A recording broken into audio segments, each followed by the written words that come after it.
लिए हुई। ये कंपनी हमेशा इसी ऊर्जा के साथ काम करती रहेगी।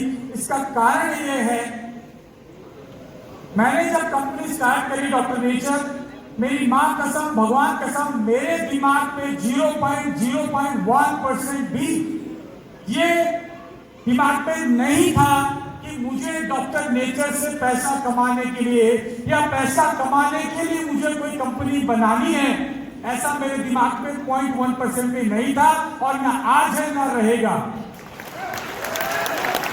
मेरे दिमाग में एक बात बिल्कुल क्लियर है दोस्तों, एक बात बिल्कुल क्लियर है, वो ये है, मैं भाई राजीव दीक्षित से जब भी दुनिया से जाने के बाद मिलूंगा, आज मिला के बोलूंगा कि जो किया सच्चे दिल से किया।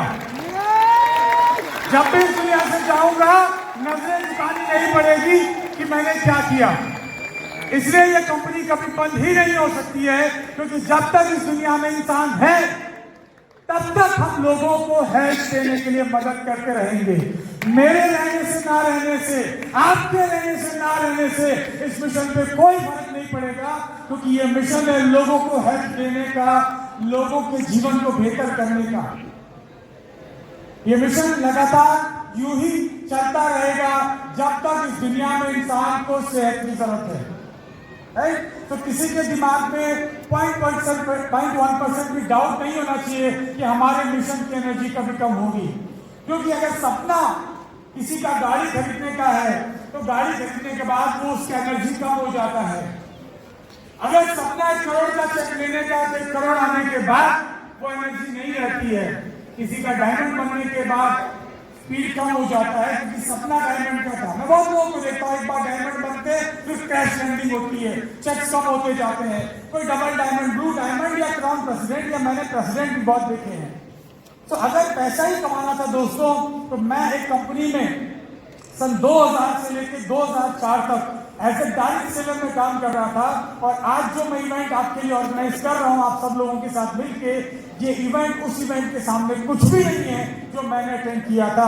क्योंकि मैंने उस एक इवेंट के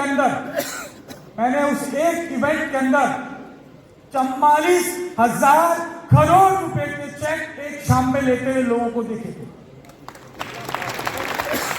तो उसमें से मैं भी एज ए क्वालिफायर हांगकांग गया था और मैंने भी वहां पे 90 लाख का सिंगल बोनस लिया था सन 2004 में। तो अगर डायरेक्ट सेलिंग मैं पैसे के लिए कमाना के लिए करता तो सन 2004 में 90 लाख पूरे नहीं थे मेरे भाई। मैं डायरेक्ट सेलिंग को छोड़ के भाई राजीव दीक्षित से मिलने के बाद, उनकी प्रेरणा मिलने के बाद डायरेक्ट सेलिंग को छोड़ के करने लगा था वो काम जिसके लिए सुबह जगदीश जी बता रहे थे, खेती। मैंने खेती करना शुरू किया, अश्वगंधा लगाना शुरू किया। वो डायरेक्ट सेलिंग नहीं था, वो पैसे कमाने के लिए नहीं था। आप में से कोई लोग आज जिसको 1 करोड़ का चेक आ जाए वो खेती करने नहीं जाएगा छोड़ के, लाखों में से एक जाएगा। लेट मी टेल यू, मेरी जिंदगी के अंदर पैसे से कोई इंसान मुझे खरीद नहीं सकता किसी हालत के अंदर। मैंने रिजाइन किया उस कंपनी से, क्योंकि भाई राजीव से मिलने के बाद समझ में आ गया था कि अमेरिकन ये डायरेक्ट सेलिंग कंपनी या ये मल्टीनेशनल कंपनी सिर्फ भारत को लूटने के लिए आई है, सिर्फ भारत को लूट सकती है। आज अमेरिका का मोटा राष्ट्रपति हमको कहता है कि तुम्हारे ऊपर टैरिफ लगा देंगे। Let me tell you, Trump जैसे 1000 आ जाए, भारत डरने वाला नहीं है, क्योंकि भारत के पास दुनिया में सबसे ज्यादा खाना है। We are the best quality food। दुनिया का भविष्य टिका है अच्छा भोजन और अच्छा स्वास्थ्य। पूरी दुनिया का सबसे बड़ा प्रॉब्लम है खराब खाना। मैंने शुरू में कहा कि अगर जब तक हम लोगों की समस्या का समाधान देते रहेंगे तब तक हम लगातार बढ़ते रहेंगे। पूरी दुनिया का प्रॉब्लम है खराब खाना, lack of nutrition, malnutrition, adulteration, बहुत बड़ा समस्या है। दुनिया में आज अच्छा खाना नहीं है।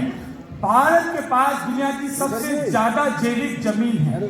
भारत के पास ऐसी जमीन जिसके अंदर अभी तक बहुत कम मात्रा में या ना के बराबर यूरिया, डीएपी या इंसेक्टिसाइड, पेस्टिसाइड इस्तेमाल हुआ हो, वैसी जमीन आज भी भारत में दुनिया में सबसे ज्यादा है। मेरे साथ मेरे मित्र वेद प्रकाश शर्मा जी यहाँ बैठे हैं। मैं चाहता हूँ एक बार उनको भी मैं इंट्रोड्यूस कर दूं आप लोगों से। वेद प्रकाश शर्मा जी मेरे मित्र, मेरे क्लासमेट जो हम साथ में एमएससी में पढ़ा करते थे, एक रूम में हम लोग चाय बनाया करते थे एग्जाम में हीटर के ऊपर चोरी चोरी, क्योंकि कॉलेज में इलेक्ट्रिसिटी अलाउड नहीं था हीटर, लेकिन हम बनाया करते थे। वेद प्रकाश जी चाय बहुत अच्छी बनाते हैं भाई मुझे।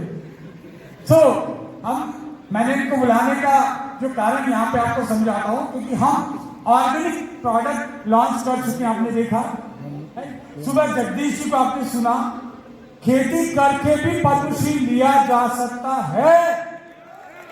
और मेरा कहना एक चीज और है, प्रकाश जी बस एक सेकंड, तो यही रही, एक चीज को समझिए दोस्तों,